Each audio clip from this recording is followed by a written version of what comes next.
और जो अंतिम प्रधानमंत्री हुए, हो सकता है कि वो व्यवहारिक दृष्टि से कांग्रेस पार्टी के अंतिम ही प्रधानमंत्री भविष्य के लिए सिद्ध हों, doctor Manmohan Singh, the accidental prime minister, उनको कोट कर रहा हूं। प्रणब मुखर्जी जी की पुस्तक का विमोचन करते समय सोनिया गांधी जी की उपस्थिति में स्वयं डॉक्टर मनमोहन सिंह जी ने कहा कि जब मुझे प्रधानमंत्री बनने के लिए कहा गया तो मैं प्रणब दा के पास गया, मैंने कहा प्रणब दा आप मुझसे अधिक योग्य हैं। डॉक्टर मनमोहन सिंह कहते हैं प्रणब दा आप सबसे अधिक योग्य हैं, मगर मैडम ने मुझे कहा है। लोकतंत्र का अद्भुत स्वरूप है। पहले प्रधानमंत्री से लेके अंतिम प्रधानमंत्री तक, 0 वोट से लेके 0 वोट तक प्रधानमंत्री बनाने वाले लोग आज कहते हैं कि लोकतंत्र हमें समझ में नहीं आता है और लोकतंत्र के वास्तविक रक्षक वो हैं। फिर मैं कह रहा हूं, भारत के इतिहास में इनके जितने प्रधानमंत्री बने, इंदिरा गांधी जी क्या चुन के आई पहली बार? नहीं, कांग्रेस के अंदरूनी लड़ाई, इंडिकेट सिंडिकेट की लड़ाई में गूंगी गुड़िया के रूप में आई। स्वर्गीय राजीव गांधी जी का चुन के आए? नहीं, इंदिरा जी की दुखद हत्या से उपजी परिस्थितियों के कारण बनाए गए। श्री पीवी नरसिम्हा राव कैसे बने सबको पता है, और डॉक्टर मनमोहन सिंह सबको पता है। तो भारत के राजनीतिक इतिहास में लोकतांत्रिक ढंग से अगर किसी पार्टी के 2 ही प्रधानमंत्री चुन के आए, जो जनता के सामने हमने रखा यह प्रधानमंत्री होना चाहिए और जनता ने चुन के कहा यही प्रधानमंत्री होना चाहिए, एक श्री अटल बिहारी वाजपेयी और एक श्री नरेंद्र मोदी। क्या बात करते हैं। और जहां तक लोकतंत्र की रक्षा की बात है, तो जवाहरलाल नेहरू जी ने मजरूर सुल्तानपुरी को 2 साल इसलिए जेल में रखा था कि उन्होंने आर्टिकल लिख दिया था कि नेहरू जी की स्टाइल ऑफ फंक्शनिंग में हिटलर की झलक नजर आती है।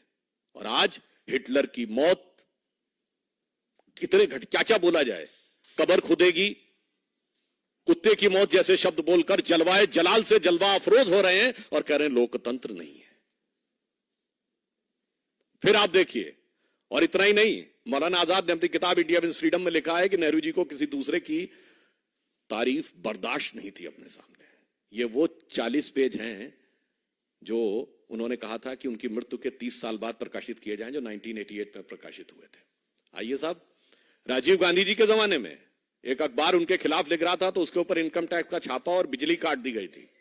और आज की युवा पीढ़ी को याद रखना चाहिए, राजीव गांधी जी के जमाने में एक पोस्ट एंड टेलीग्राफ एक्ट आया था, जिसमें सरकार को यह अधिकार दिया गया था कि वो जिसकी चाहे चिट्ठी खोलकर पढ़ सकती है और आपत्तिजनक बात लिखे तो कार्रवाई भी हो सकती है। जैसे आप कल्पना करिए कि सरकार आज आपके सारे कम्युनिकेशन पढ़े और पढ़कर केवल उसी के आधार पर कार्रवाई कर सके। वो तो ज्ञानी जैल सिंह जी ने उसे पास नहीं होने दिया था।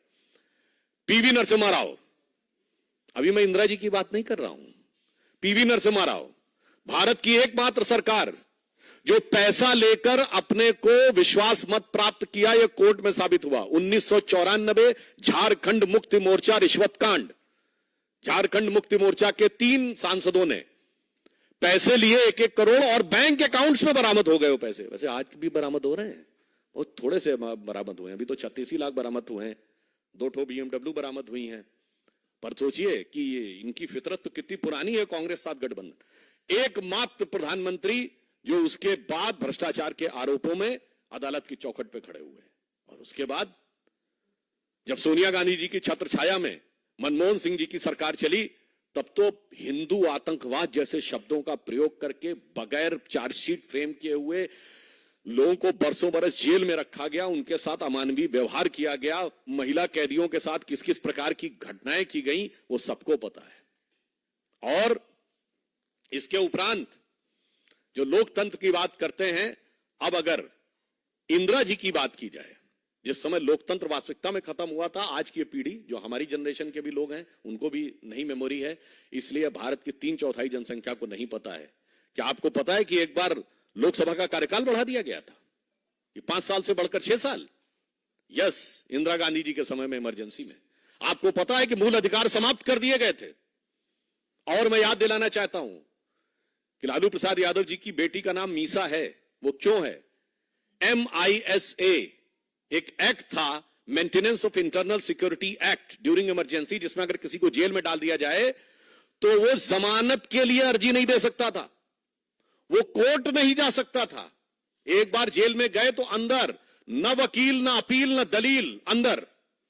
और उन्होंने उस समय संकल्प लिया था कि कांग्रेस को मैं उखाड़ फेंकूंगा, इसलिए अपनी पुत्री का नाम मीसा रख रहा हूं ताकि जब भी पुत्री का नाम पुकारूंगा तो याद आएगा। और आज कहां से कहां पहुंच गए वो सबको दिखाई पड़ रहा है। अब मैं याद दिलाना चाहता हूं, ये जिस प्रकार की चीजें थी, आज बात करना मैं याद दिलाना चाहता हूं कांग्रेस पार्टी को क्या कोई ऐसा भी व्यक्ति है जो कांग्रेस पार्टी का सांसद रहने के बाद 1 साल के गैप के बाद सुप्रीम कोर्ट का जज बन जाए?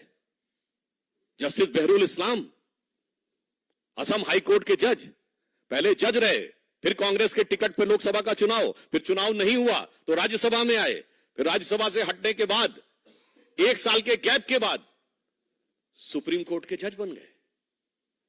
3 जजेस को सुपरसीड किया गया, वो तो एक अलग बात है, मगर मैं यह भी बताना चाहता हूं कि उन्होंने अपने समय में क्या कहा था, यह क्या विचार था, यह केवल 10 सेकंड की क्लिप अगर आप सुने। Mr. Shah know what is happening in the political world?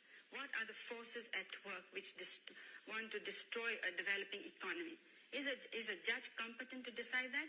Then why have democracy? Why have elections? Why have political people in power? ये किसकी आवाज है? श्रीमती इंदिरा गांधी जी की। और ये किस विचार से प्रेरित है, ये भी मैं बताना चाहता हूं। जिसको आप डेमोक्रेसी कहते हैं, मैं बताना चाहता हूं, Hitler addressed Reichstag on 26th of April 1942, and Hitler said, I expect the German legal profession to understand that the nation is not there for them, but they are here for the nation. From now onwards, I shall intervene and will remove from the office those judges who evidently do not understand the demand of the hour. और इंदिरा गांधी जी ने क्या कहा था? Parliament के floor पे कहा गया था कमिटेड जुडिशरी की बात, और यह कहा गया था कि जजेस को हमारी विचारधारा के अनुरूप चलना होगा। आज वो लोग कहते हैं डेमोक्रेसी। आपको पता है, नाजियों की एक बड़ी फेमस फिल्म थी ट्रायम्फ ऑफ द विल, 1934 में उसका मंचन हुआ नाजी पार्टी के कन्वेंशन में। उस मंचन के समाप्त होने के बाद हिटलर के राइट हैंड व्यक्ति रूडोल्फ हेस, जो बाद में अरेस्ट हो गया था, 92 में शायद उसकी डेथ हुई, उसने नारा लगवाया था, Hitler is Germany and Germany is Hitler. ठीक यही नारा छोटे मोटे नेता ने नहीं, कांग्रेस के तत्कालीन राष्ट्रीय अध्यक्ष देवकांत बरुआ ने लगाया, India is Indira and Indira is India.